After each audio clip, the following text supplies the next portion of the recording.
The Zeitgeist movement is not a political movement. It does not recognize divisionary notions such as nations, governments, races, religions, creeds, or class. Rather, we see the world as one organism, with the human species as a singular family. Simultaneously, we acknowledge that we depend entirely on our environment, not only in regard to the necessities of life, such as food, air, and water, but also for influence and guidance in regard to life's processes. We recognize and understand that aligning ourselves with natural processes is the most progressive and productive disposition we can have.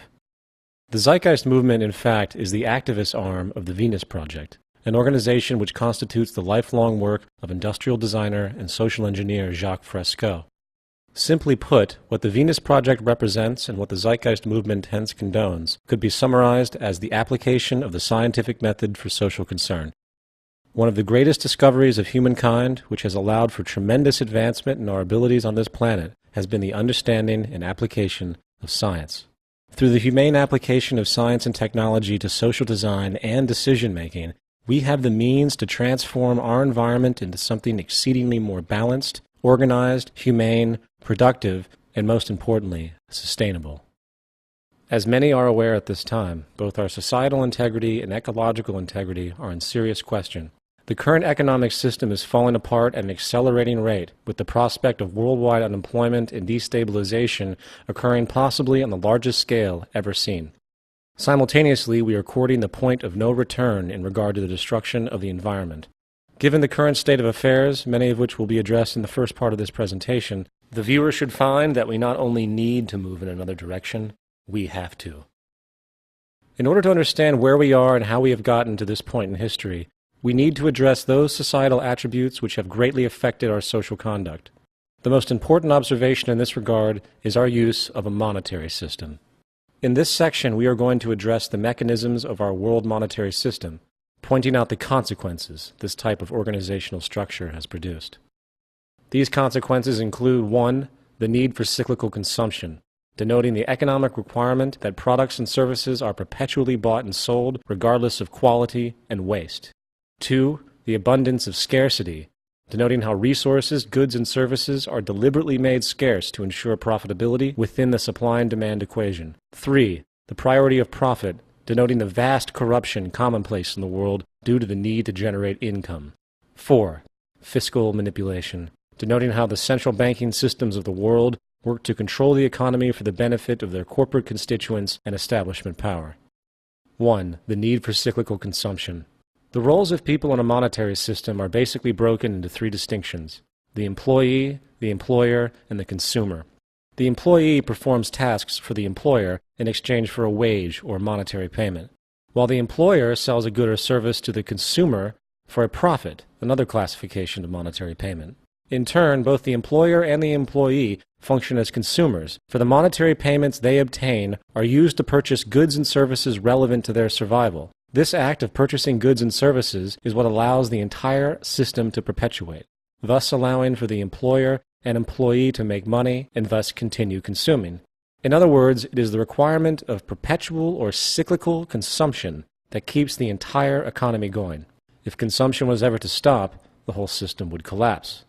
This produces 2 severe consequences for society. 1. Nothing physically produced can ever maintain a lifespan longer than what can be endured in order to maintain the needed cyclical consumption. In other words, everything must break down in a respective amount of time in order to continue the financial circulation needed to power the economy. This characteristic could be defined as planned obsolescence. Planned obsolescence is essentially the deliberate withholding of efficiency, so the product in question breaks down respectively fast. This happens both intentionally, with manufacturers timing their products for breakdown, often as soon as the warranty runs out, and indirectly, where profit-based shortcuts taken in production, usually in the form of cheap materials and poor design, translates into an inferior product immediately, with the failure of the product simply a matter of time. The second consequence is that new products and services must be constantly introduced regardless of functional utility, generating endless waste. The result of these 2 issues are nothing but unacceptable, for not only are resources being neglectfully used in products that are designed not to last, wasting human energy and materials, the amount of frivolous waste and pollution that results is staggering. In other words, waste is a deliberate byproduct of industry's need to keep cyclical consumption going. The obsolete or expired product is trashed, often to landfills, polluting the environment, while the constant multiplicity accelerates this pollution. To express this from a different angle, imagine the economic ramifications of production methods that strategically maximize the efficiency and sustainability of every product, using the best known materials and techniques available at the time. Imagine products so well designed that they didn't need maintenance for, say, 100 years. Imagine a house that was built from fireproof materials, where all appliances, electrical operations, plumbing, and the like were made from the most impermeable, highest integrity resources available on Earth. In such a saner world, where we actually created things to last, minimizing pollution and waste, a monetary system would be impossible, for cyclical consumption would slow tremendously, forever weakening so-called economic growth. Mechanism 2. The abundance of scarcity. In monetary economics, supply and demand is partly how goods and services obtain value. The more there is of something, the less it is worth in respect to itself. If we woke up one day and, for some reason, hypothetically speaking, there were only 100 oranges left in existence with no possibility to grow more, the value of those oranges would skyrocket, for they are now extremely scarce. In other words, it is profitable for resources to be scarce. If a company can convince the public that their product is rare, the more they can charge for that product. This provides a strong motivation to keep items and resources scarce. The ramifications of this are psychologically profound, for if companies know they can make more money by having their items scarce, the propensity to deliberately limit production or be dishonest about available resources is high. This means that the monetary system rewards mechanisms that inherently discourage abundance and equality. Even more offensively, profit can actually be made as a result of scarcity generated by environmental pollution, such as what is now happening with our water supplies. This creates a perverse reinforcement of indifference to environmental concern by industry, for the more damage there is, the more profit that can be obtained by offering solutions. And this leads us to 3, the priority of profit. A monetary system's foremost motivating principle is profit, or more generally, income. All people must seek out a strategy to acquire money. A wage earner seeks out the best possible pay he can get for his services, while the employer seeks to constantly reduce costs in order to maximize their profit. This competitive mentality extends into all facets of society, and it should be no surprise that those who are in positions of great wealth are often the most ruthless and indifferent. Now, before we move any further into the negative consequences of the profit priority, let's first consider what many think to be the good side of this system: incentive. As the theory goes, the need for profit provides a person or organization with motivation to work on new ideas and products that might sell in the marketplace. In other words, the assumption is that if people were not motivated by their need to obtain money, nothing would be invented and little social progress would be achieved. First of all, the most powerful contributions to society did not come from people seeking profit. Louis Pasteur, Charles Darwin, the Wright brothers, Albert Einstein, and Isaac Newton did not make their massive contributions to society because of material self-interest. While it is true that useful inventions and methods do come from the motivation for personal gain, the intent behind those creations typically have nothing to do with human or social concerns, and everything to do with detached self-interest and blind personal gain. The pursuit of profit almost always comes before human concern, and a simple glance at the cancer-causing preservatives in our foods, the planned obsolescence of nearly everything manufactured, along with a healthcare industry that charges $300 for a single antibiotic pill, will indicate that the profit incentive is actually a detriment. Problems in our monetary-based society will only have resolution if money can be made from solving those problems. Now, more specifically, to put the spectrum of monetary-derived corruption into a workable perspective, we will divide these behaviors into 3 classifications: general crime, corporate crime, and government crime.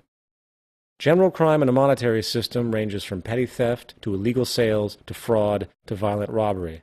This byproduct of the system is often not given the thought needed to understand its source, for many tend to dismiss these so-called criminals as some kind of social anomaly. The reality is that the stress, conflict, poverty, and thus deprivation generated by the monetary system itself is the foundational cause.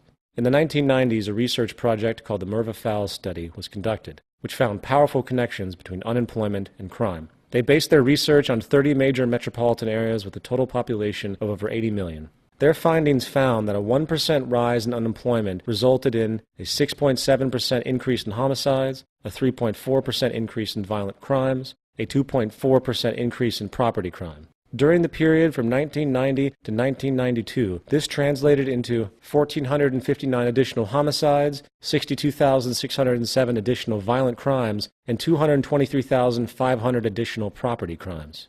This is very revealing. A person living in a deprived environment with little resources, poor education, and few opportunities for work will simply do what they need to in order to survive, while the neuroses generated from the stress of the situation often leads to violent and socially offensive acts. In other words, the environment is creating the behavior. Corporate crime. Corporate crime, which is almost exclusively profit-related, takes many forms. Planned obsolescence, monopolistic collusion, market manipulation, outsourcing, price fixing, labor exploitation, and government collusion are just a few to note.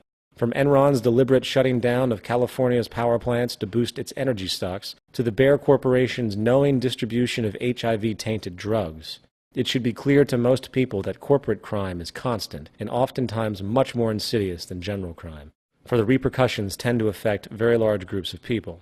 The corporate criminal's need to secure profitability is no different in basis than the general criminal's need to survive. While the latter typically commits crimes to live, the former commits crimes to further secure their positions of power, lifestyle, and wealth. It is based on fear. The notion of greed, which manifests from a perpetual insecurity derived from the fear of losing what one has, serves as the motivating factor for most corporate crimes. This neuroses is perpetuated and reinforced by what we could call the luxury stratification that the monetary system creates. For in this system, there is a never-ending progression of products available as one's purchasing power increases. And then there's government crime. Government crime is one of the more complex and difficult forms of conduct to consider, for perception of government is highly modified by the prevailing values this ruling class perpetuates through society. For example, patriotism is often used to encourage support for war, making people feel like they have an obligation to agree with the government's decision. That being said, let's take an objective look at what government within a monetary system actually is and represents. The central role of government is basically the invention of regulatory legislation and policies to handle the functioning of society. Idealistically, the broad interests of the public would be the first priority of government. Unfortunately, as history has shown, this is not, and has rarely been, the case. Rather, government as we know it is actually a parent corporation to all the other corporations working within the country's economy. This, of course, makes sense, for the value of any nation is really determined by the state of its economy. This means that the government has a vested interest in the economic position of its nation, most specifically, with those interests that benefit them directly. Lobbying and contributions in America alone constitute billions of dollars a year, and this money is given entirely under the pretense of putting the donating party's agenda in action. Now, while the examples of government and corporate collusion are vast, the greatest monetarily derived crime of government is its use of war for the benefit of its corporate and financial constituents. In the words of two-time Congressional Medal of Honor recipient Major General Smedley D. Butler, war is a racket. It always has been. It is possibly the oldest, easily the most profitable, surely the most vicious. It is the only one international in scope. It is the only one in which the profits are reckoned in dollars and the losses in lives. Accelerated industrial creation, military contracts, reconstruction contracts, energy and resource acquisition or theft, high-interest, austerity-driven World Bank and private bank loans for post-war economies are just a few of the highly profitable mediums utilized. The true motivation for war today is actually threefold: industrial commercial profit, maximized for the elite; resource acquisition or theft, as was the case with Iraq and Afghanistan; and strategic geopolitical alignment to increase the ease of further industrial profit and resource theft. War is probably the greatest sickness caused by the desire for wealth and power. Government, with its team of brainwashed assassins on hand, is involved in the ultimate form of self-preservation, and as long as the resources of the world remain hoarded and restricted for the material benefit of a few, this pattern of war will never end. Now, these classifications of corruption are only a generalized grouping. Vast nuances of human behavior and everyday life are also very much poisoned by this mechanism for profit. For if you look closely enough, you will see that nearly every act of strategic monetary gain is corrupt by its very construct. It is just accepted as normal by the conditioned culture. And 4. Fiscal manipulation. The currency used today is fiat, which means its value comes essentially from government decree. Monetary value in the fiat system is actually derived from how much money is in circulation within an economy, generally speaking. Just as with any natural resource, the more money that is in circulation, the less each unit of fiat currency is worth. When less money is in circulation, it makes each unit worth more respectively. This phenomenon could be called inflation and deflation, generally speaking. Now, the increase in the supply of money available in an economy is called monetary expansion, while a decrease in the supply of money is called monetary contraction. Generally speaking, the expansion period is usually associated with so-called economic growth, for more money is available and able to be put to use, and often more jobs are thus created. Conversely, monetary contraction is often called a recession or depression, for money is drying up and hence there is less money to put to use, so jobs are lost and companies fail.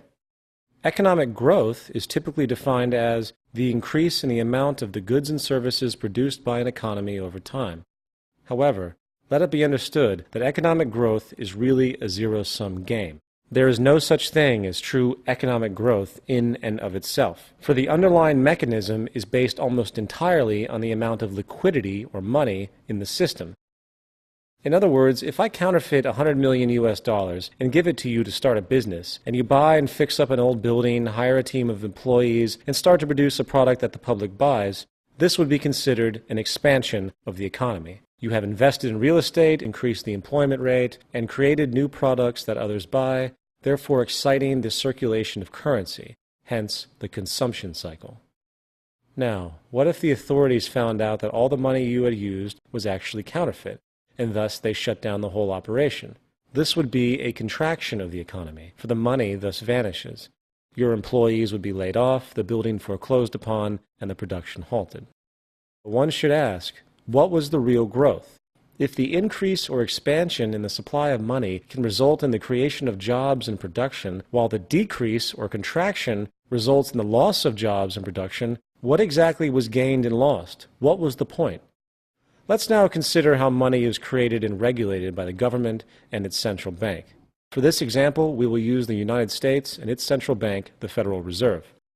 The expansion and contraction of the money supply is what really creates the so-called business cycle you hear about in classic economics. This cycle is largely controlled and manipulated by the central bank by way of interest rates. An interest rate is a fee charged to a borrower for the use of credit, or an amount of money. All money in the U.S. economy and virtually every other economy in the world is created out of debt through loans. Every dollar in someone's wallet is borrowed from the banking system. This is important to understand. All money is created out of debt. Thus, the rate by which the money comes into existence depends on how much a person is willing to pay in interest to acquire that loan. The commercial banks base their interest rates on values set by the central bank. When the Federal Reserve lowers its interest rates, so do the commercial banks, and credit or borrowing becomes less expensive. When the Fed raises its rates, credit becomes more expensive, and hence borrowing slows. The point here is that the Federal Reserve has the power to influence the interest rates of all banks. This translates into the power to control the amount of money being borrowed and hence the amount in circulation, and, to a certain degree, control over the growth periods and recession periods known as the business cycle. Why does the Fed need to control this? It basically comes down to controlling debt and inflation. If the money supply was allowed to constantly increase or expand, it is simply a matter of time before the market becomes saturated with excess liquidity, stifling the resulting economic growth. This will lead to inflation, depreciating the value of the currency, raising prices. Likewise, since outstanding debt is directly proportional to the money supply because money is created out of debt, the more an economy expands, often the greater the debt that is created. This sets up an inevitable systemic crisis, for the money needed to pay the interest charged on the loans does not exist in the economy outright. Therefore, there will always be more outstanding debt than money in existence. And once the debt grows larger than a person or company can afford, defaults begin. Loans slow, and the money supply begins to contract. This particular scenario of debt overpowering and nullifying expansion could be termed financial failure, very simply. And this leads us to the next section. In this section, we will discuss the nature and ramifications of the current worldwide economic collapse and how it has been compounded by the gross selfishness and social irresponsibility of the government and corporate powers. Then, more profoundly, we will discuss the role technology is having in displacing workers and the powerful changes this phenomenon is going to force in the world economy at large. 1. Beyond irresponsibility. The collective external debt of all the governments in the world is now about $52 trillion, according to the CIA's World Factbook. Of the roughly 203 countries in the world today, only 4 do not owe others money. The United States alone has over $12 trillion of this debt as of January 2009, and a study authorized by the U.S. Treasury in 2001 found that in order to keep servicing the debt at its current rate of growth, by 2013, income taxes would need to be raised to 65% of one's income.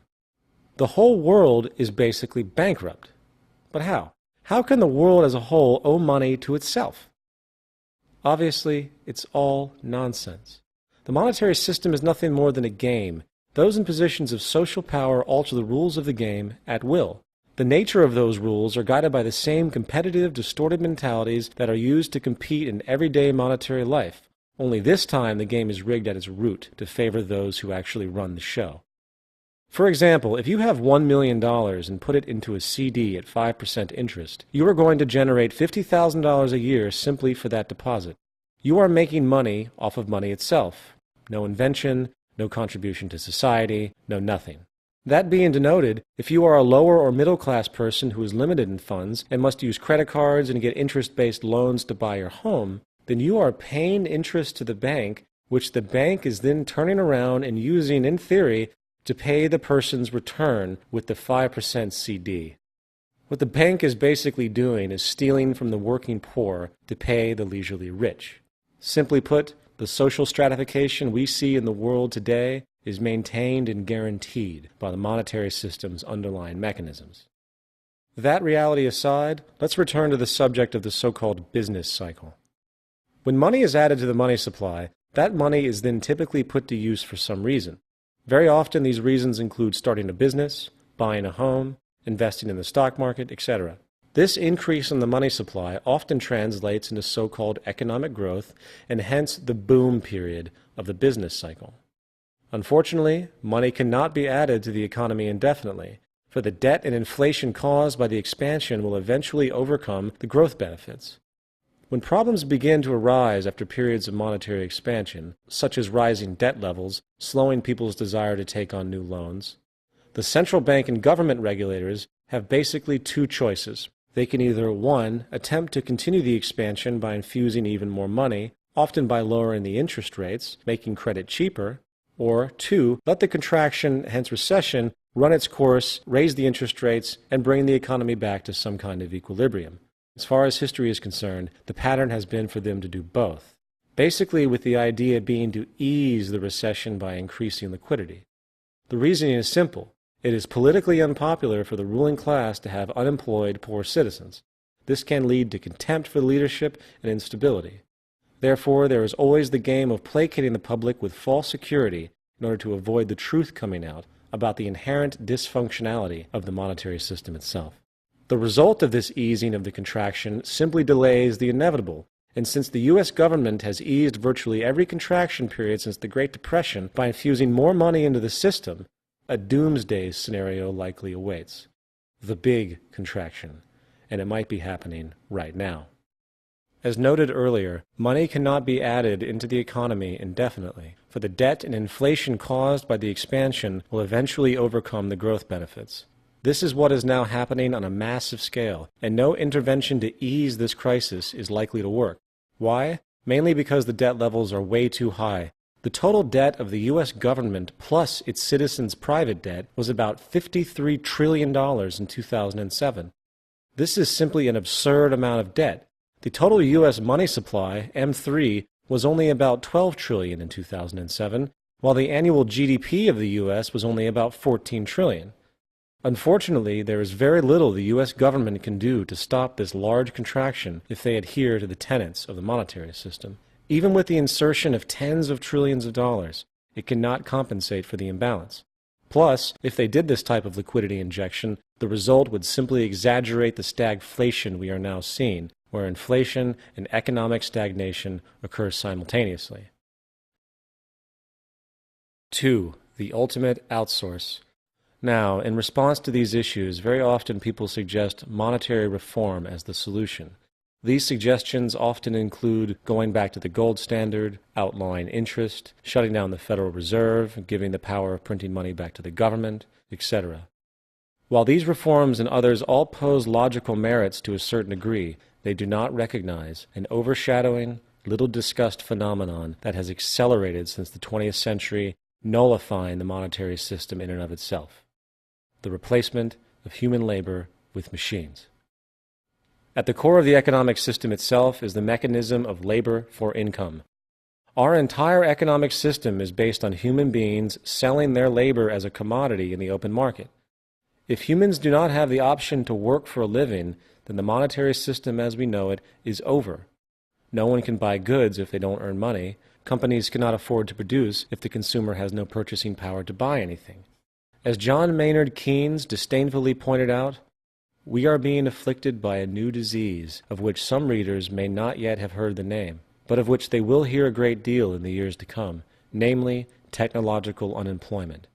This means unemployment due to our discovery of means of economizing the use of labor, outrunning the pace at which we find new uses for labor.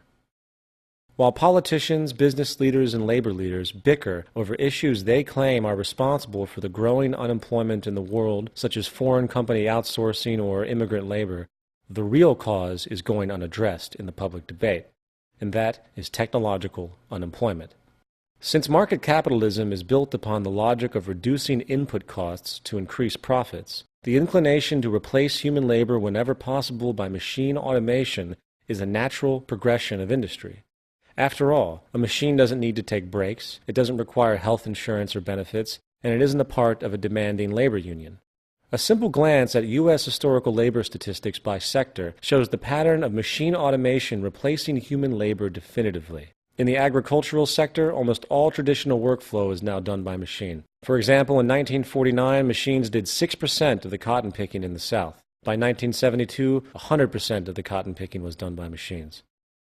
In 1860, 60% of America worked in agriculture, while today it is less than 3%. When automation hit the U.S. manufacturing sector in the 1950s, 1.6 million blue-collar jobs were lost in 9 years. In 1950, 33% of all U.S. workers worked in manufacturing, while by 2002 there was only 10%. The U.S. steel industry from 1982 to 2002 increased production from 77 million tons to 120 million tons, while the steel workers employed went from 289,000 to only 74,000. In 2003, a study was done of the world's largest 20 economies, ranging from the period of 1995 to 2002, finding that 31 million manufacturing jobs were lost, while production actually rose by 30%. This pattern of increasing productivity and profit, coupled with decreasing employment, is a new and powerful phenomenon, with no changes in sight. So this might beg the question, where have all those jobs gone? The service sector. From 1950 to 2002, the percentage of Americans employed in the service industries went from 59% to 82%. For the last 50 years, the service sector has been absorbing the job losses from agriculture and manufacturing. Unfortunately, this pattern is slowing fast as computerized automation takes hold there as well. From 1983 to 1993, banks cut 37% of their human tellers, and by the year 2000, 90% of all bank customers used teller machines, or ATMs. Business phone operators have almost all been replaced by computerized voice answering systems. Post office tellers are being replaced by self-service machines, while cashiers are being replaced by computerized kiosks. There isn't one area of the service industry that isn't being affected by computerized automation. Economist Stephen Roach has warned The service sector has lost its role as America's unbridled engine of job creation. Given this reality, where is the emerging new sector to employ all of the newly displaced workers? There isn't one. And while economists struggle to create models to deal with the issue of nearly unstoppable unemployment, most refuse to consider what is really needed in order to prevent a total breakdown of society. The solution lies not in attempting to fix the issues that have emerged, but rather it is time we transcend the system in its entirety. For the system of monetary exchange, along with capitalism itself, is now completely obsolete in the wake of technological creativity. If people do not have jobs, they cannot support the economy by purchasing anything. This reality is the final proof that our current system is now completely out of date, and if we want to deter riots in the streets and poverty on a scale never before seen, we are going to have to revise our traditionalized notions about how society functions at the fundamental level. We require a new social system that is updated to present-day knowledge and modern methods. Part 2. What is relevant? In this section, we will discuss the idea of natural law, specifically pointing out the symbiotic and emergent nature of the physical world, the scientific method, which is the most effective technique of decision-making we have to date, and the important concept of dynamic equilibrium, which expresses the most foundational ecological factor to our survival. We will also show how, through the intelligent use of technology and proactive resource management, we have more than enough to go around on this planet, enabling an accessible abundance for all the world's people. Natural law. There is a tremendous amount of noise in our system. In other words, the fundamentals of life have been lost in a sea of social, occupational, and financial obligations, many of which are largely artificial. For example, the need for money and income puts the human into a position where choice is often very limited. Usually, the jobs found do not reflect the genuine interests of that particular person, nor the true interests of society as a whole. If we were to examine the occupations that exist today, we would tend to find that a great majority of them serve no larger function than the perpetuation of cyclical consumption to keep the economy going. This arbitrariness constitutes a tremendous waste of life and resources. Consequently, the entire educational system in the modern day is nothing more than a cookie-cutter processing plant that prepares humans for predefined occupational roles. This element of human life has become so traditionally ingrained that many falsely consider the nature of having a job some form of human instinct. Even parents will blindly ask their kids, "What do you want to be when you grow up?" as though there was only one thing to prefer. Putting the traditional norms and modes of conduct in society aside for a moment, let's stop and consider what is actually relevant. Let's pose the question, what are the near empirical aspects of nature, and what do these understandings teach us about how we should govern our conduct on this planet? Natural Law 1.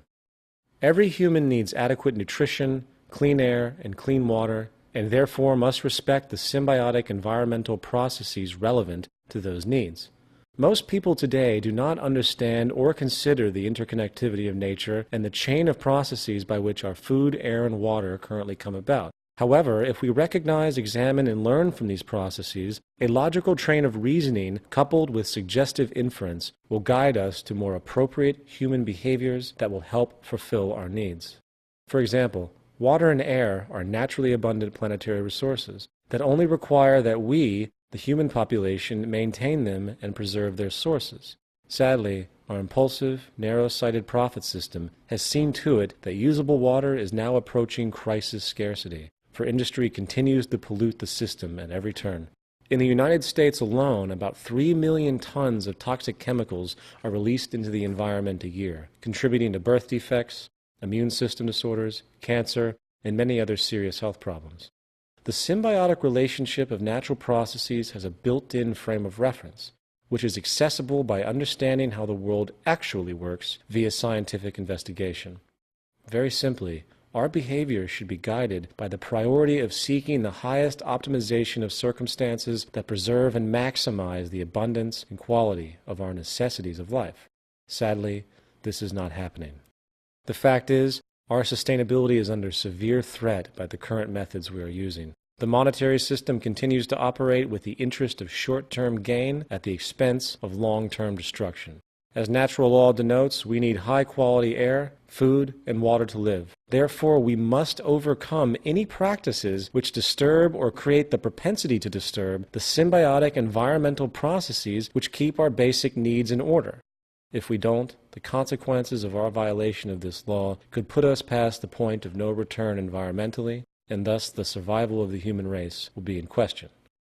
Natural law 2. The only constant is change, and human understandings are always in transition. There is no evidence to support the idea that anything we think is true today will maintain its integrity tomorrow. While certain observed natural phenomenon may seem near empirical, based on current scientific evidence, the specifics of each notion will always be altered, for our tools and methods of analysis are always changing and hopefully improving. In the words of C.J. Kaiser, absolute certainty is a privilege of uneducated minds and fanatics. A cursory glance at widely defended historical notions, from the earth being flat to the sun revolving around the earth, teaches us that intellectual change is constant, and in turn, humans must keep as open a mind as possible to new information, even if it challenges that person's sense of identity. Everything we think and know are only probabilities, and with modern methods of analysis which have proven to have proactive benefits to society over long periods of time, we can now weigh our understandings and beliefs on an evolving, sliding scale, ranging from least probable to most probable. This is based not on human opinion or subjectivity, but on concrete feedback responses from the natural world. And this point brings us to the scientific method. Nature itself has its own set of rules, and it doesn't have the capacity to recognize or care about what you or anyone else wants to believe is true. Given this reality, it is in our best interest to learn and align with nature as best we can. The best known method for the discovery and application of the laws of nature is termed the scientific method. The scientific method basically has 3 steps: recognizing a new idea or problem that needs to be solved, the use of logical reasoning to create a hypothesis, considering all information available, and the testing of that hypothesis in the physical world through observation. The scientific method of inquiry is what has allowed the human species to gain comprehension of themselves and the physical world. For better or for worse, it is what's behind virtually every advancement that has improved the lives of the human species. However, most in our romanticized world still tend to view science as a cold, heartless medium, while citing distorted human value abominations such as the atomic bomb in refutation of the scientific perspective. In reality, science and technology are only tools, and like anything else, they can be used for productive or destructive purposes. That is our choice. Dynamic equilibrium. A dynamic equilibrium occurs when 2 or more opposing processes proceed at the same rate. There is an equilibrium that exists in the physical world which dictates, on some level, what the possibilities are for those organisms that utilize the available resources for survival. With respect to our planet, we would call this the carrying capacity of the Earth. The human management of dynamic equilibrium on this planet, which is the most important initial variable regarding the management of society itself, can only come from first understanding what the carrying capacity of the Earth actually is. The needs of the human population must be in balance with the resources of the planet. That being said, let's now examine what we know or can infer about the planetary resources available. The fundamental building blocks of society consist of the following: energy, industrial and technological raw materials, food, air, and water. Energy is the cornerstone of society today. It is one of the most critical factors to all social functionality. The age of oil and fossil fuels, along with all the resulting pollution, is coming to a close. There is no reason to burn fossil fuels at all anymore, other than the profit-oriented vested interest that keeps new clean energy prospects at bay. Remember, the last thing the energy industry wants is abundance, for that translates into a loss of profit in the monetary system. One of the most important sources of energy to recognize today is geothermal power.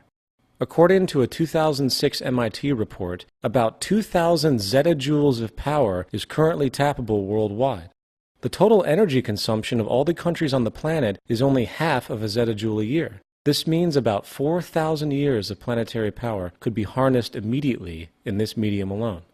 As far as wind energy, a 2005 Stanford University study published in the Journal of Geophysical Research found that if only 20% of the wind potential on the planet was harnessed, it would cover all the world's energy needs. As far as solar energy, the sun's radiation striking the Earth's surface each year is more than 10,000 times the world's annual energy usage. From simple photovoltaic panels that can capture energy into storage batteries for private use, to full-scale solar power plants, new technology is constantly emerging, which is vastly improving this potential. Lesser known is tidal power, which is derived from tidal shifts in the ocean. Installing turbines which capture this movement generates energy. In the United Kingdom, 42 sites are currently noted as available, forecasting that 34% of all of the UK's energy could come from tidal power alone. However, more effectively, wave power, which extracts energy from the surface motions of the ocean, is estimated to have a global potential of up to 80,000 terawatt-hours a year. This means that 50% of the entire planet's energy usage could be produced from this single medium. In view of all of these options, energy is nothing but abundant on this planet. The only reason people today think it might be scarce is because of the monetary system's strategic propensity to create the scarcity. The next question is, what about industrial raw materials? Can the Earth's supply of raw physical materials such as wood, iron ore, aluminum, and such support the needs of the world's population? Global mineral reserves are currently measured by commercial output production. Sadly, this does not give a clear picture of what is actually available. While some elements and minerals are vast in abundance, such as silicon, aluminum, and iron, others are seemingly growing scarce, such as copper, lead, zinc, gold, and silver. As far as we know, there has never been a complete geological survey of the Earth's minerals and elements, only regional ones. This must be done in the future for us to have an understanding of the dynamic equilibrium inherent. Regardless, there are basically three components to understanding the carrying capacity of the Earth. Knowing exactly what the Earth has as far as component elements and materials, where technology is in regard to creating synthetic substitutions for certain elements and materials, and how society organizes and manages its use of these resources. The first thing we need to do is have a full survey of all of the planetary resources. This will give us key information on how to proceed with our operations. For example, if we have an acre of land that we want to grow food with, the first thing would be to test the soil to understand what type of propensities it has. This information would have a direct relationship to what can be grown. This would illuminate the carrying capacity of the land, so to speak. In regard to scarce materials, finding substitutions is always an important pursuit. Many scarce industrial materials today now have synthetic counterparts, and the focus of scientific problem solving in this regard is very important. With this understood, we should realize that the scarcity of most raw materials are only as relevant as the amount of work being invested into finding a substitute or workaround. More important than substitutes and workarounds is the very nature of our usage of the planetary resources. Production output in the world today is staggering compared to the past. With the use of technology, we are able to produce more with far less people faster than any other time in history. However, due to the profit system, there are tons of manufacturers producing the same things as they compete for market share.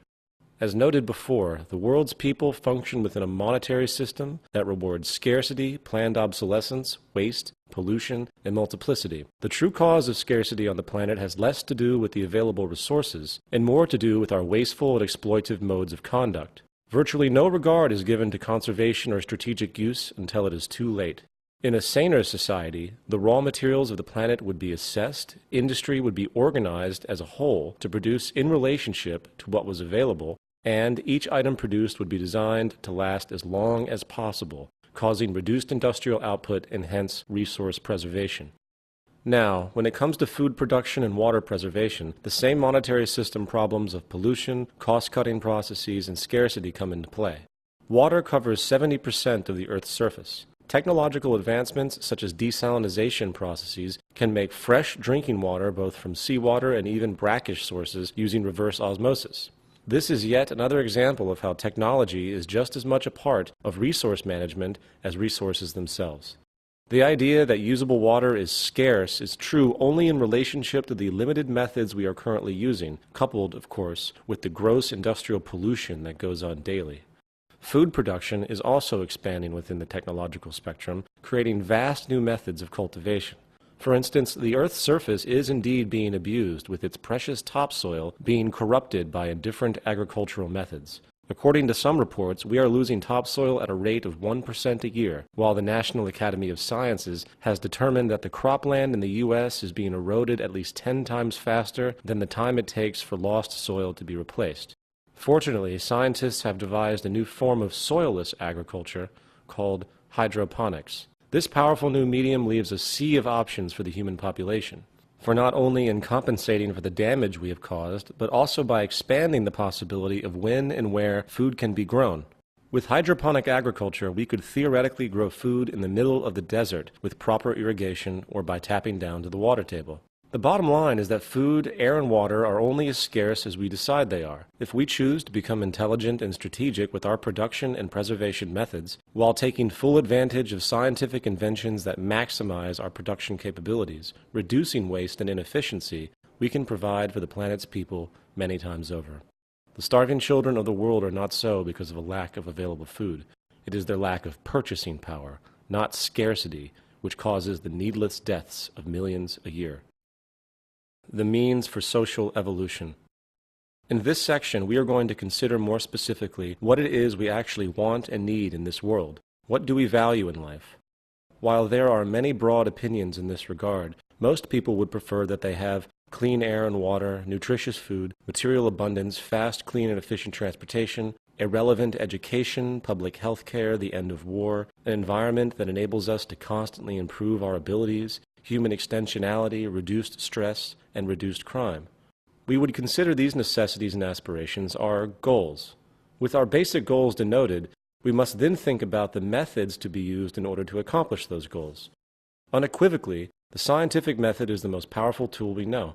Observation, logic, and testing have long since trumped superstition, intuition, and metaphysics. In the words of Carl Pearson, there is no shortcut to truth, no way to gain knowledge of the universe except through the gateway of the scientific method. The intelligent use of the methods of science is what has brought us nearly everything that helps us in our daily lives. The application of science to social organization as a whole is the next step in our evolution. Furthermore, to fully utilize the scientific method, we will need physical tools that can make our material needs possible. These material tools come in the form of technology.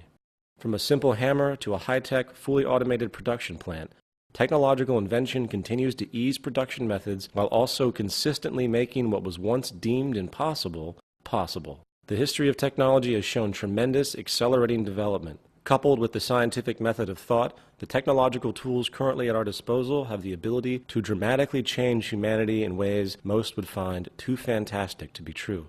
For instance, if you showed a cell phone to a man from the 12th century, he would probably be shocked beyond comprehension at the magical instrument. Science and technology has continued to defy prior assumptions of possibility and will continue to do so. It can safely be assumed that whatever the future holds, from a technological standpoint, it will likely seem impossible and ridiculous from the standpoint of today's understandings and methods. Now, coming back to our larger point, the three attributes of personal and social evolution are thus our goals, the method of thought, and the tools to get it done. We define our goals based on what we value. We utilize the scientific method to solve problems and create hypotheses, and we harness technology to make the goal a reality. Part 3, a resource-based economy. In this section, we are going to address the Venus Project and its advocation of a new social system called a resource-based economy. We will describe its basis in regard to industry and labor, specifically discussing the role of technology and automation, while isolating the 5 most important steps to achieving the most efficient and effective production methods possible. Then we will address the role of so-called government in this new system, explaining the arcane nature of the institution as it exists today, and how, through the use of advanced decision-making methods, we will be able to remove the dangerous subjectivity and self-interest currently at work, and rather, we will arrive at decisions based on the scientific method with the use of computer technology. A resource-based economy utilizes existing resources rather than commerce. All goods and services are available without the use of currency, credit, barter, or any other form of debt or servitude. The aim of this new social design is to free humanity from the repetitive, mundane, and arbitrary occupational roles which hold no true relevance to social development, while encouraging a new incentive system that is focused on self-fulfillment, education, social awareness, and creativity, as opposed to the shallow and self-centered goals of wealth, property, and power which are dominant today. The Venus Project recognizes that the Earth is abundant with resources, and that our outdated methods of rationing resources through monetary control are no longer relevant. In fact, they are very counterproductive to our survival. The monetary system was created thousands of years ago during periods of great scarcity. Its initial purpose was as a method of distributing goods and services based on labor contributions. It is not at all related to our true capacity to produce goods and services on this planet. The bottom line is that physical survival and quality of life is based solely on our use, management, and preservation of the Earth's resources. Now, with our ever-growing scientific ingenuity to utilize those resources in the most humane, technologically constructive, and strategic ways, the tradition of labor for money and money for resources now has no legitimate basis. Industry and labor. As expressed previously, statistics have shown that human beings are increasingly being replaced by automated machines in the workforce, causing unemployment and hence a reduction in the purchasing power of the citizenry, slowing so-called economic growth. Consequently, we are now seeing a deliberate stifling and withholding of technological development for the sake of keeping people employed. It's like having an electric drill available during a job, but instead you use a manual drill because you want to get paid for more hours. It is nothing but absurd and irresponsible to slow and ignore technological development in order to preserve an outdated social system. We need a social design that focuses on maximizing our technological abilities for the sake of freeing humanity from drudgery and increasing productivity to its highest potential. Anything less is really unacceptable. Now, for the sake of argument, let's completely forget about our current monetary-based social system and take a fresh look at modern industrial production methods as would be implemented in a resource-based economy. The question to consider is, how do we design a production system that maximizes high-quality output, reduces waste, considers the dynamic equilibrium of the Earth, and reduces repetitive and mechanical human labor? Based on the scientific method, here's how the logical reasoning for industrial production methods would unfold. Step 1. Survey the planetary resources. Step 2. Decide on what needs to be produced, oriented by priority ranging from bare necessities, such as food, water, shelter, to utility-based production items, such as raw materials, automation machines, and technological development, to production items used for non-utility-based purposes, such as entertainment media, radios, musical instruments, etc. Step 3. Optimization of production methods while maximizing the product's lifespan. Step 4. Distribution methods for human access. Step 5. Optimized recycling of the products that become outdated or inoperable. Step 1. Survey the planetary resources. As denoted before, it is critical that we know what we have on this planet, for that translates into what the possibilities are. With this information, industrial production is always adjusted to compensate for any emerging scarcity, along with the most mathematically appropriate raw material distribution based on availability and most relevant application. Any scarce resource is thus immediately addressed by seeking alternatives and substitutions. This awareness can be obtained by real-time electronic feedback coming from all resource sectors of the planet, fed into a central computer database that monitors any growing scarcity or problem. This idea of resource monitoring is not at all far-fetched, even if it might sound complex. This point will be addressed more so a little later in this presentation. Step 2. Decide on what production is required. What do we need? This is a very powerful question, for besides the obvious food, water, and shelter, most people today have no idea what they really want or need, for they have never been informed as to the true state of technology. What we think we need is directly a result of the state of technological development. Someone who has dust in his or her home might think, I need a vacuum cleaner. Are they sure? Perhaps what they actually need is a household pressure system that does not enable dust to enter or is equipped with electrostatic air filters that eliminate what dust there is. If we think very critically about what we think we need in a material sense, we can begin to see that needs are always in transition. Science and technology are barometers of utilitarian human need, and therefore all products made should be as advanced as that period of time makes possible. Our current monetary system, which generates wasteful, outdated products constantly just to keep the companies and economy going, does not have the ability or the desire to produce the most advanced tools for our use.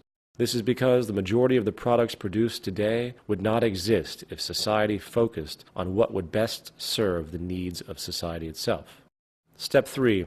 Optimization of production methods, maximizing product lifespan. If I was going to build myself a desk, I would try to make sure that desk would last as long as possible. That makes sense, right? If the desk breaks, that means I would have to build another one at the cost of more labor.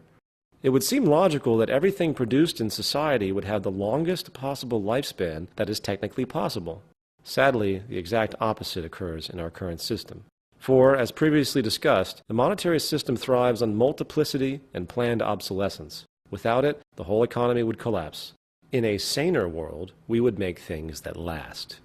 The optimization of production methods is about using the most powerful materials and methods while outputting the most long-lasting and effective products.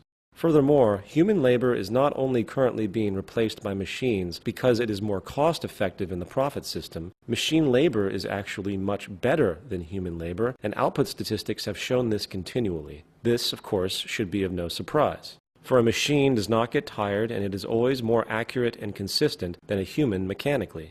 High-efficiency labor automation coupled with the scientifically managed resource abundance will allow for a fluid, near-scarcity-less environment which could be operated by only a small fraction of the population. Step 4. Distribution methods for human access. Distribution methods would also depend on the state of technology. For instance, production could theoretically become so streamlined that a product is only created when the request is actually made. Regardless, warehouse-like distribution centers, along with automated delivery, would be the most simplistic way for now.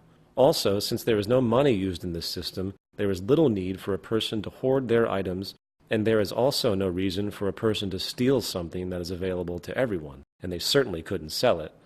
Also, in light of the fact that all goods in a resource-based economy are designed to last as long as possible, the consumer culture values that exist today would also be outgrown. Not to mention all the other value distortions imposed by advertising today, which makes people feel greedy, inferior, or inept. Advertising would not exist in this new system, outside of general product information available to a person who thinks they might need it. To obtain a product, a person would likely just go online, search for the item's functionality, select the item and request it.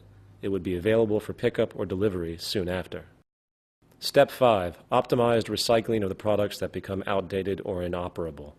This step actually begins at the production stage, for each product designed has had incorporated into it the consideration of recycling. Nothing ever used in production would be unsustainable or unrecyclable in some way. This is strategically considered to make sure that all older products are reused to the maximum amount enabled by known methods, reducing waste. Now, one of the more confusing and difficult components for many to consider has to do with the deliberate focus of using machines to replace human labor whenever possible. The question is always, who will maintain the machines? Machinery today is now being combined with computerization. Essentially, a computer is the brain of the machine, and it instructs the machine what to do. This combination of machine and computer intelligence could be termed cybernation. Cybernated machines today are probably the most powerful and influential invention humanity has ever created. The possibilities of these tools are on pace to changing the entire fabric of society, beginning first with the freeing of the human labor force. In the words of Albert Einstein, ultimate automation will make our modern industry as primitive and outdated as the Stone Age man looks to us today. This reality is not something we should fight. We should embrace it emphatically. Cybernation is the emancipation proclamation for humankind, freeing us from the drudgery of common labor, opening new horizons for human creativity and exploration. These cybernated machines far exceed the physical accuracy and endurance of the human body, while also being able to compute at incredible rates, also far exceeding the computational speed and capacity of the human brain. As far as application, the first step is to ensure that the cybernated machines we devise are of the highest quality components and programming. In order to do this, we would have to outgrow the monetary system, for it perpetuates inferior products for the sake of cyclical consumption. There is no reason why everything in your home from your refrigerator to your stove to your television to your computer, could not last your lifetime without physical repair. How can that be said with confidence? Because the best materials available on this planet, such as titanium, have sustainable properties that far exceed the life of a person by thousands of years. The cybernetic machines would not be bought and sold, they would be built and designed to last. Not only will they have extreme durability and long lifespans, these advanced machines will eventually be able to repair themselves. In cars today, there are often warning lights on the dashboard that will alert you to a problem with a particular part of the car. This idea can be expanded in all machinery to the degree where not only is the machine's onboard computer aware of a problem, supplemental machines can thereby be directed to replace the broken part in real time. As fanciful as it may seem, self-repairing machines, structures, and even circuits are growing realities. The problem is that the production of such efficiency is not rewarded in the monetary system, so most people in society have no idea of what is actually possible. Furthermore, the role humans will play within this automated system will be that of supervisors, and nothing more. Once a fully integrated, autonomous, cybernetic industrial system is set up, it is simply a matter of updating the system and making sure the system is in order. As time moves forward, we can only expect that the rate of our technological capabilities will continue to increase, perfecting this system. Now, while most people today recognize society's use of machine automation in manufacturing and the like, many have a very difficult time seeing how automation can be applied to complex jobs, such as doctors, architects, and the like. In order to consider this, we first have to ask ourselves what the true nature of our occupational roles really are. What exactly is a doctor, a carpenter, a plumber, or an architect? What are they actually doing? They recognize and react to observed patterns. When a doctor examines you, all he or she is doing is mentally referencing what has been learned. If you go to a dermatologist because you think you might have cancer on your arm, the doctor is going to examine the skin and mentally reference the patterns he or she has been taught. Then they might take a sample of the skin to be tested by machine analysis. It is a technical process. There is no reason why, say, an optical scanner connected to a computer database could not be invented which could scan your arm and immediately understand what problem exists. Even surgery, as sensitive as it may seem, is a purely technical process. It is simply a matter of time before extremely advanced machines replace surgeons. The same goes for every other utilitarian occupation in existence. And this brings us to a very critical realization, one that will have a profound effect on our progress on this planet. The conscious delegation of decision-making to computers is the next phase of social evolution. The utilitarian roles that humans assume in society today are fundamentally technical by nature. While this seems obvious in regard to physical labor, our mental labor can now be delegated to computers as well. If this sounds foreign to you, please note that if you have ever used a calculator, you have delegated your decision-making to a machine. We must remember that logical reasoning, which is our cognitive ability to think out solutions to problems from a cause and effect standpoint, is entirely a technical process based on the amount of information we have at any one time. For example, if we have a problem with our car, we would go to a mechanic and he would use his pattern recognition abilities and associative memory to consider the possibilities that might have caused the problem, along with the possibilities for solving the problem based on reasoning. It is an objective, technical process. However, a mechanic's human brain is only capable of a certain amount of memory and intellectual processing power. A modern programmed computer, on the other hand, can store tremendously more data than a human and can consistently and rapidly process information without getting lazy or tired. For instance, let's assume we have programmed a computer with the data set consisting of the car in question. The computer has been programmed to know every component, every weld, and every electronic pathway, etc., of that vehicle. It has also been programmed with the application of physics, so it can relate to the actual cause and effect functionality and operation of the car, not just its parts. When the car is taken in for repair, the mechanic will simply go over to his computer and input a description of the problem. He might input left headlight not working. The computer would then immediately present a list of all relevant issues related to the headlight and then present a series of framed questions to the mechanic which logically attempt to locate the cause of the problem. The computer might say, check the connection of cable 15B, and then show a diagram of where the component is located in the car.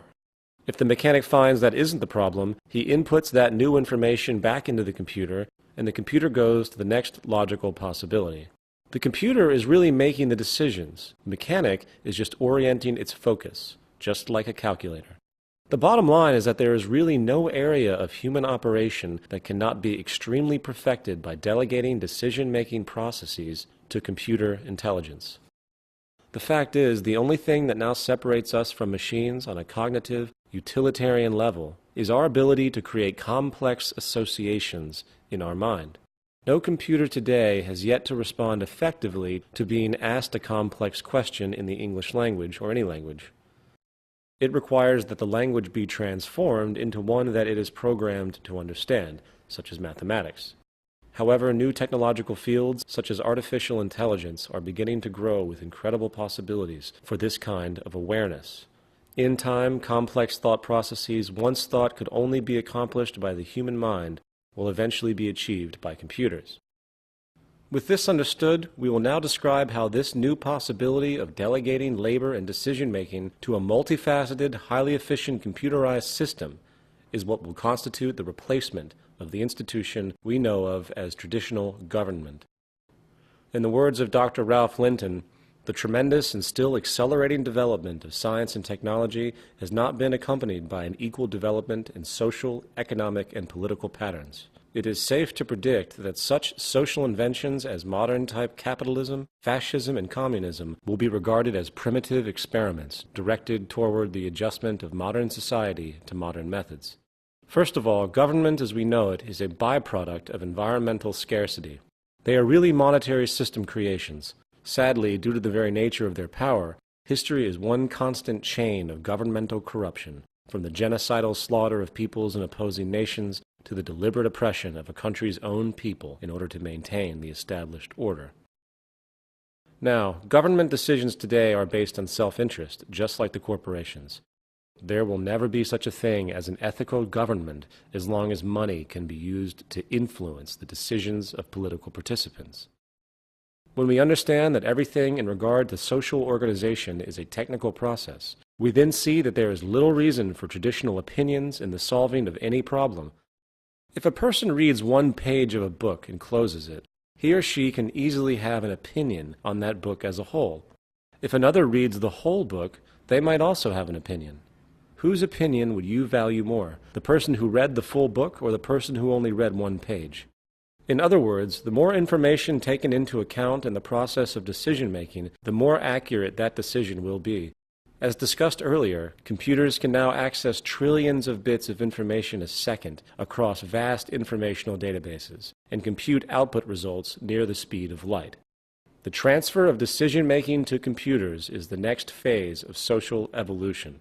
It greatly reduces human error and removes dangerous biases, subjectivity, and erroneous opinion. Because of the limitations of the sensory and cortical equipment in our body and mind, no one can know everything there is to know in the world.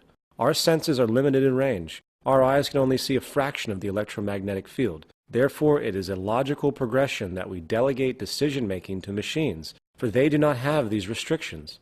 Computers, used as tools, can and will be able to solve problems which humans simply cannot, due to our physical and mental limitations. It is no different than a person who uses a pair of glasses to see or a calculator to do math.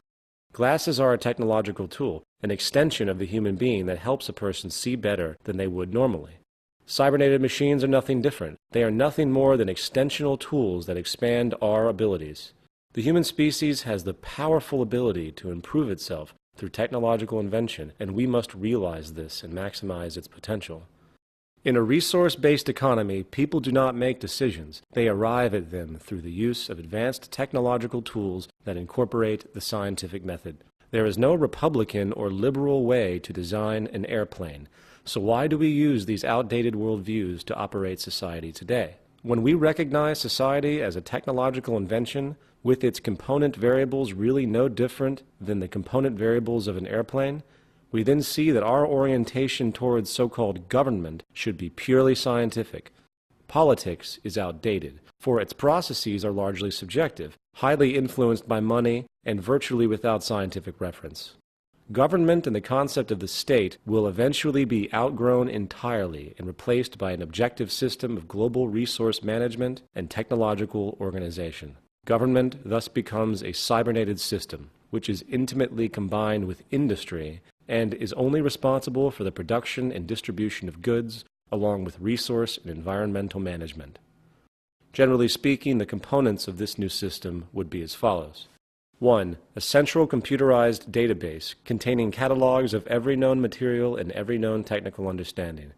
As noted previously, computers have the ability to catalog information and logically compute it on a scale much larger than any human can. As stated before, the most efficient decisions we can make are decisions that take into account all known relevant variables. Only computers will be able to handle the integration of all known earthly knowledge and come up with decisions that will be logically based on the full known range of data. Just as with our previous example of our car mechanic who had his tailored database program for solving mechanical problems, this central computerized database contains all known knowledge ranging from the properties, combinations, and applications of every element on the periodic table to the complete known history of technological invention. Once the associative system emerges, which will allow computers to contextually cross-relate all the known disciplines, we will have at our grasp a tool of immeasurable possibilities. For the new method of problem-solving and invention will be an interaction with this database program. In fact, it will likely come in the form of a simple website on the Internet. You would pose a problem or question to the database, and it will give the best feedback that is possible based on the current state of knowledge at that period in time. It is no different than interfacing with a calculator, but this new calculator has a powerful associative system and an extensive database of knowledge that can not just understand and compute math. It can integrate physics, biology, astronomy, and every field of science into a concentrated tool. If this sounds like science fiction, you can rest assured that the U.S. military's Pentagon likely already has similar database and decision-making programs which it uses for war strategies. However, in order for this system to be effective, it must also have real-time feedback input from the planet in order to understand what resources we have so we can account for dynamic equilibrium. Therefore, the central computerized database would lock into an Earth-wide autonomic sensor system with environmental sensors in all relevant areas of the planet, generating industrial electronic feedback regarding resources, operations, and other environmental issues. This holistic system keeps track of all the resources on the planet while also monitoring the Earth for environmental disturbances which humanity should be alerted to. This will not happen overnight, but if we begin with constructing regional systems and over time interlink all the regional structures, it could be created sooner than we think. The interaction of this sensor system will inform the central database program of what is available and what is scarce, while the database will in turn constantly adjust industrial methods based around the dynamic equilibrium on the planet, along with improved technology. Now, even with our understanding of the profound labor-relieving effect computerized automation will have on society, when we finally decide to outgrow our scarcity-based monetary system and focus on the maximization of technological invention and abundance for all the world's people, there will still, of course, be the necessity for human technicians to work within the system, updating it and overseeing its operations.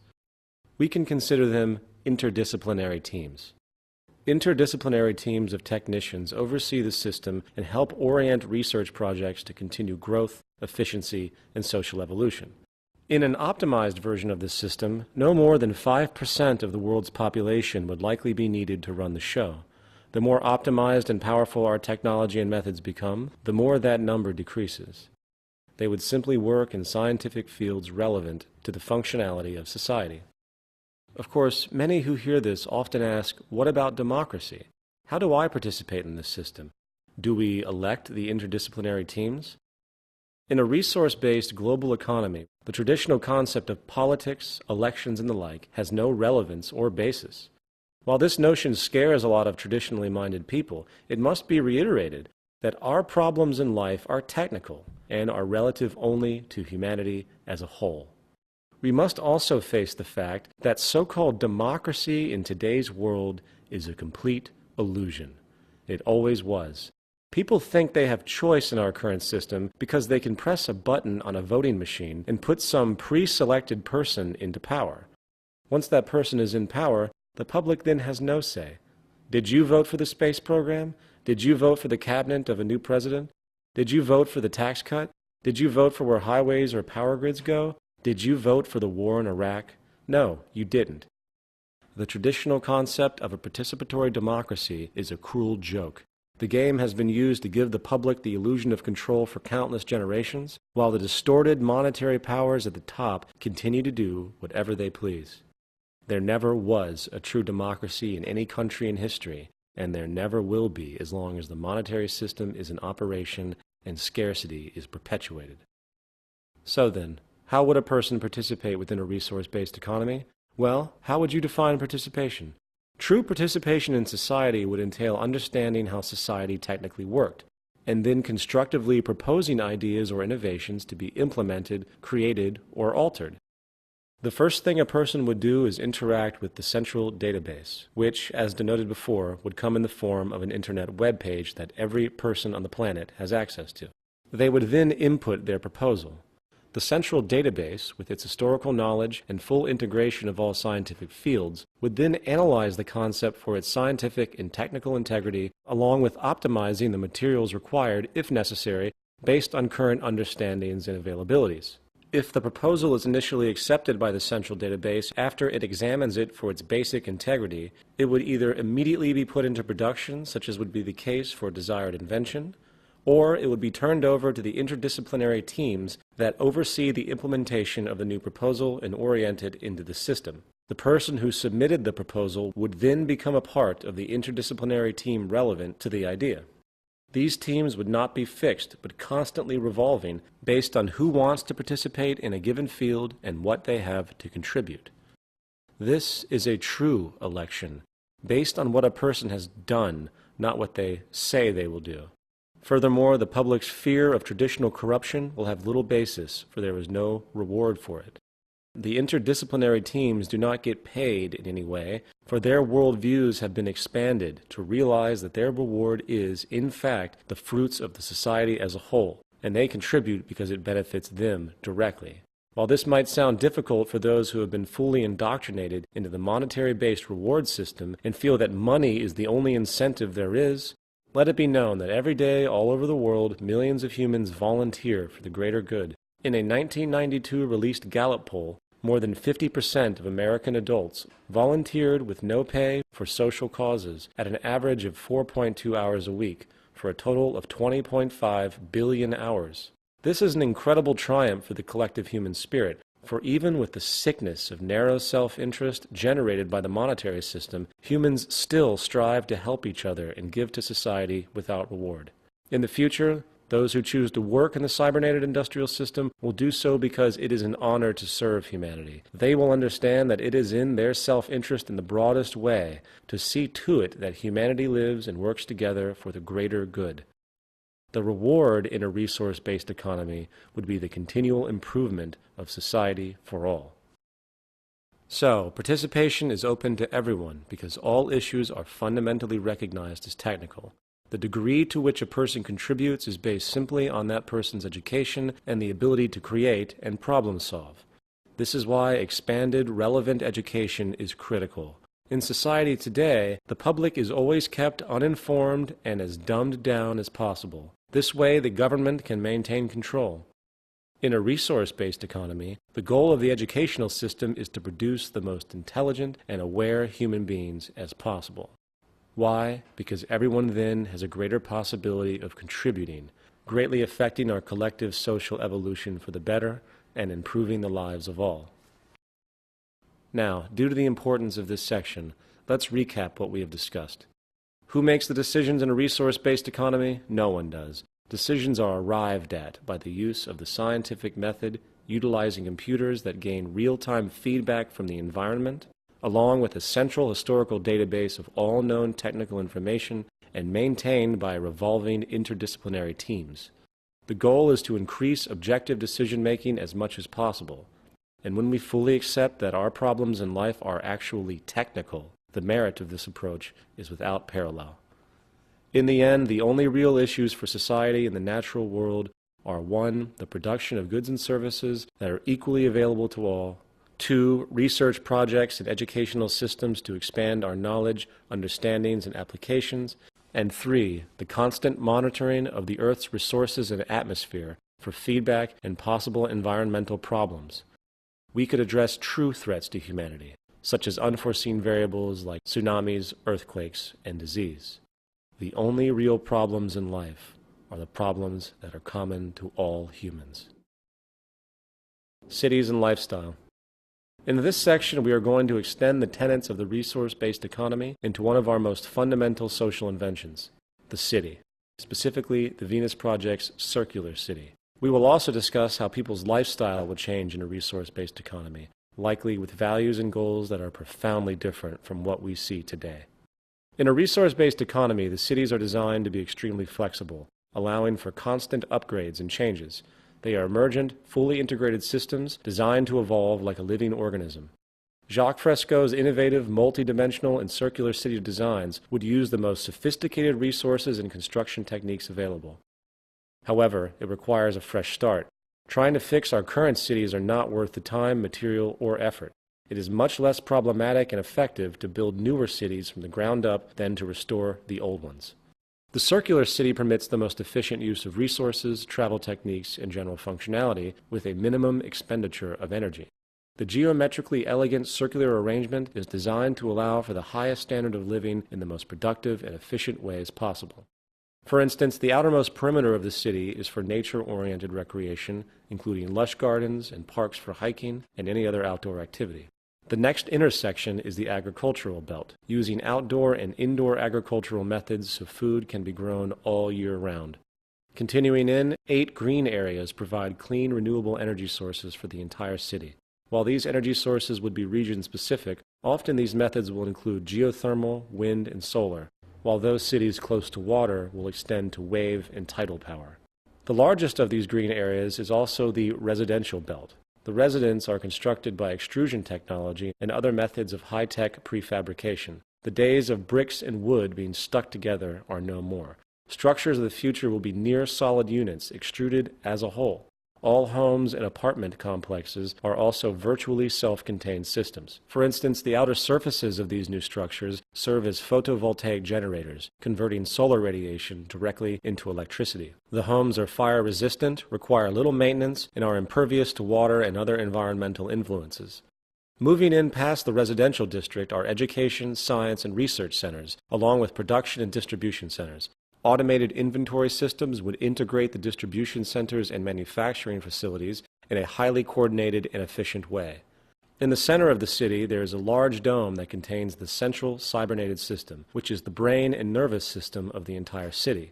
The core dome electronically controls and monitors the production and distribution of products, while also controlling environmental factors within the system.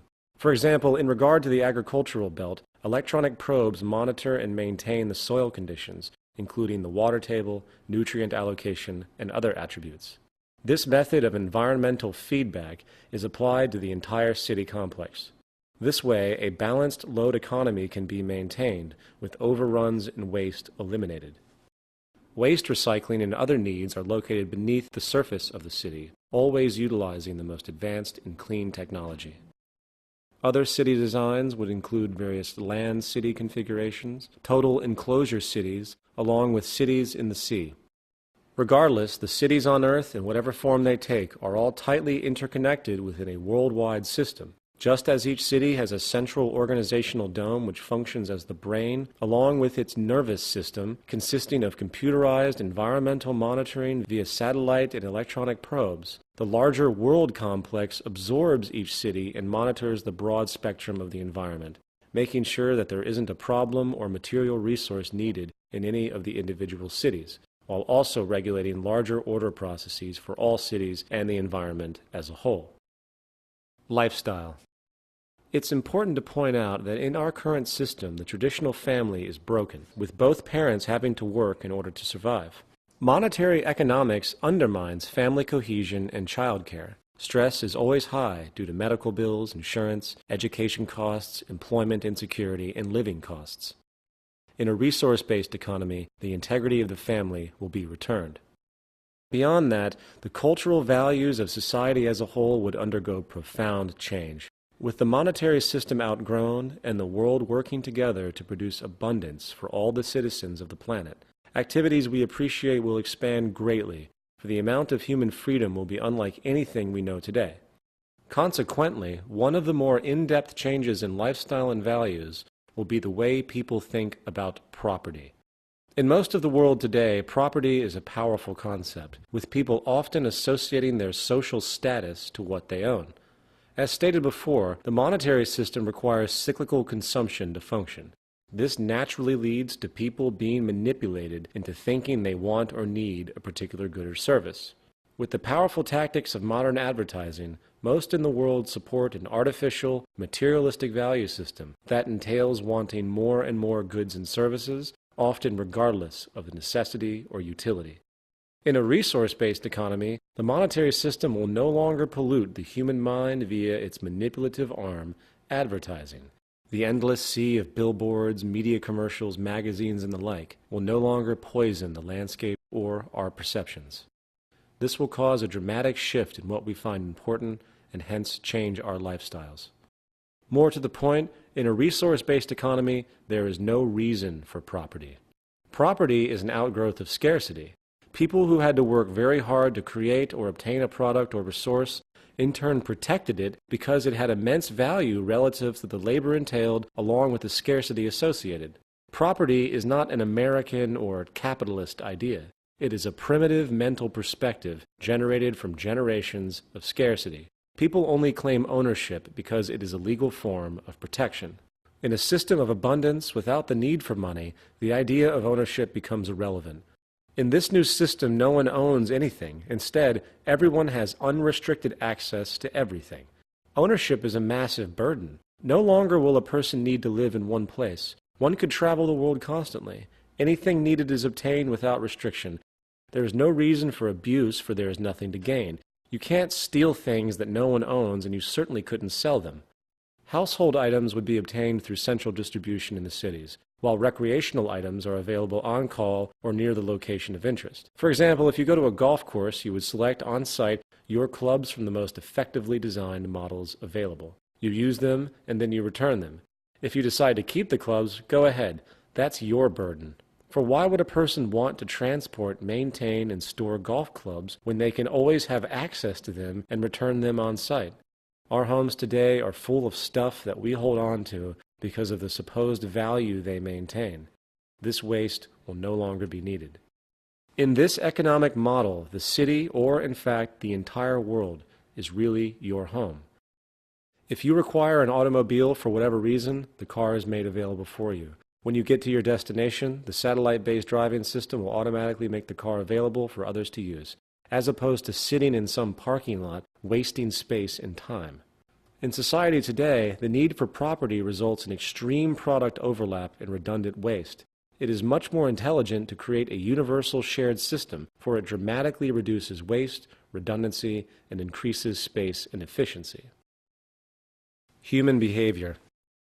In this section, we are going to discuss the issue of human behavior and its relationship to the environment, while also addressing the legal system and its extremely despotic, backwards basis for influencing human conduct. Some people who consider the tenets of a resource-based economy tend to think that the system would be difficult due to something called human nature. The argument is that humans are inherently competitive, greedy, and blindly self-serving, implying that no matter how technically good things are in society, there will always be corrupt people who want to abuse others and seek dominance. Human nature is defined as the shared psychological attributes of humankind that are assumed to be shared by all human beings. Therefore, the implication of the term is that certain psychological, hence mental behaviors are in some way hardwired into a person. We are thus supposedly born with some preset psychological inclinations. It is easy to see how this kind of assumption has manifested. For if you look at the historical record for the human species thus far, we see an endless series of wars, genocides, conquests, and power abuses. Given that this is the pattern we recognize, it is easy to assume that it must be some set human nature to behave in ways that are historically reoccurring. Furthermore, so-called criminal behavior has been a focus of psychologists for some time. Is it the responsibility of an individual's genetic makeup that makes them a so-called criminal? Or is it the environment in which they are raised that determines this? This is the age-old question of nature versus nurture. First, what exactly is criminal behavior? How do we qualify behavioral distinctions that have been invented by man and change with time? The entire concept of criminality is temporal and relative to a culture's values and concepts of morality. Only 600 years ago, certain indigenous cultures around Mexico engaged in mass human sacrifice, often killing thousands at a time. Was this criminal activity? To us, perhaps, but to them it was accepted social custom. What about the generations and generations of accepted slavery? Is a criminal someone who steals food in order to feed his or her starving family? The bottom line is that there is no concrete scientific evidence that really supports the notion that any of our behaviors are strictly the result of our genetics. The notion of human nature is largely mythological. It stems from primitive religious dualities that the human is good or evil inherently. The pursuit of people who seek the gene or the like, which is supposedly the cause of a particular behavior, is essentially a form of superstition. It is like a person being possessed by demons, which control their actions. The fact is, while neurochemicals and physiological traits set propensities for a person's reactions and social gravitation, it is the environment that really creates our values and behavior. There is no fixed, predetermined human nature. Our values, methods, and actions are developed and derived from experiences.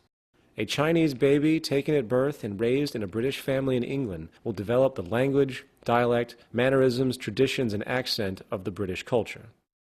The bottom line is that our behavior is based upon what we learn, coupled with the biosocial pressures that we must deal with in order to survive. As far as society today, the most fundamental condition for offensive behavior is derived from the monetary system. As expressed before, the monetary system perpetuates corruption, stratification, scarcity, and insufficiency. So-called decency cannot exist in a world of competition, wealth imbalance, poverty, and deprivation. The despotic behavior we see in the world today is not the result of ingrained genetic forces. It is essentially a result of years of scarcity and competition. The legal system. In response to this, society today attempts to control people by way of threat, using laws. Laws are nothing more than patches which do not address the root causes of behavior. If a person is arrested for stealing, very little thought is given as to why that person chose to steal to begin with. Rather than consider the root causes, society today takes the easy way out and often removes the so-called criminal via prisons. The source of any so-called crime is really society itself. There is no such thing as a criminal. As repeatedly expressed, the monetary system generates corruption by its very construct. As the Merva and Fowl study presented previously clearly shows, socially offensive behavior is directly related to the socio-economic circumstances. The great majority of people in prisons come from deprived socio-economic positions. Therefore, if we want to alter the behavior of people, we have to alter the social conditions. We want to design out the flaws. You don't put up a sign that says speed limit 55 miles per hour for safety. You design the system technically so safety is built in and human error is either greatly reduced or not an option. If you don't want a person to steal, you make what they need readily available to them without the need for debt, subservience, or competition. With the progress of technology today, we have the ability to create a new social system that can allow all people access to the necessities of life without a price tag, debt, or servitude. This will have a profound effect on the way people treat each other and interact in society. A staggering drop in crime would be the result, for most crimes are monetary related. Furthermore, for those crimes that might occur, such as a person who kills another out of jealousy, they would not be treated as a criminal, but rather as a sick patient. Society will understand that people are products of their environment, and rather than condemn the person to a cold, concrete cell, social scientists, psychologists, and sociologists will heavily research the cultural causes that generated the killer's behavior and consider those conditions that need to be altered, often through education. In conclusion, since antiquity, great religious and secular philosophers alike have constantly advocated peaceful, unified ideals for humanity. From Christianity to Hinduism, the idea of seeing others as yourself is a long-standing disposition. Sadly, one glance at society today makes one wonder why the idea of universally valuing and respecting your fellow human being and working together has never taken root. Today's self-interest, money-oriented society creates an environment that refuses to allow for the universal caring and account of another. This system is based on the perpetuation of oneself at the expense of others, and therefore it will never allow for a world of balance and harmony. The fact is, it is time to stop praying, stop wishing, and stop blindly talking about our supposed humanistic and religious ideals and actually work to make them happen. A resource-based economy puts into practice everything the great religious and philosophic teachers have always talked about in regard to humans embracing each other as their own and working together in mutual respect as a single human family. The use of science and the scientific method, while often deemed cold and heartless, actually presents one of the most profound spiritual unfoldings we have ever seen.